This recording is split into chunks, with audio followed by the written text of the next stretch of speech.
रहमतुल्लाहि व बरकातहू। मुफ्ती साहब, मेरा सवाल ये है कि पूरा साल हम जमात के साथ नमाज इशा अदा करते हैं, लेकिन हम वितर जमात के साथ नहीं पढ़ते।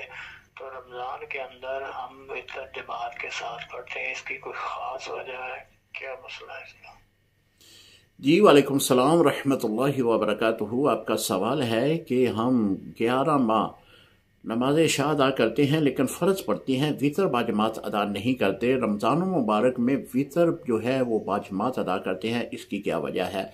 जी, इसकी जो बड़ी दलील है वो तो यही है कि नबी अलैहिस्सलाम ने अपनी पाक ज़िंदगी में, अपनी मुतहरा ज़िंदगी में ऐसा ही फरमाया है, क्योंकि हुज़ूर अलैहिस्सलाम का जो भी कौल फ़ेल है वही हमारी शरीयत है। तो जिस तरह हुज़ूर अलैहिस्सलाम ने फरमाया, जिस तरह हुज़ूर अलैहिस्सलाम के सहाबा किराम ने फरमाया, वही हमारी शरीयत है।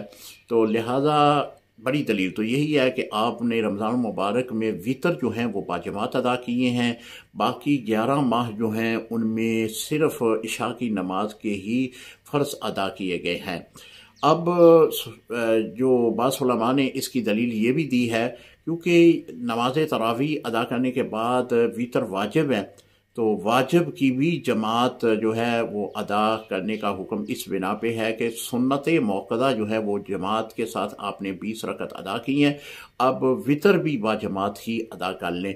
एक मसला इस बारे में मैं ये भी अर्ज़ कर दूं कि अगर किसी ने फ़र्ज़ नमाज रमज़ान मुबारक में इमाम साहब के पीछे नहीं पढ़ी, यानी 4 फ़र्ज़ इमाम साहब के पीछे नहीं पढ़े, तो वितर की जो जमात है वो इमाम साहब के साथ ही पढ़े। अस्सलामु अलैकुम रहमतुल्लाहि व बरकातहू।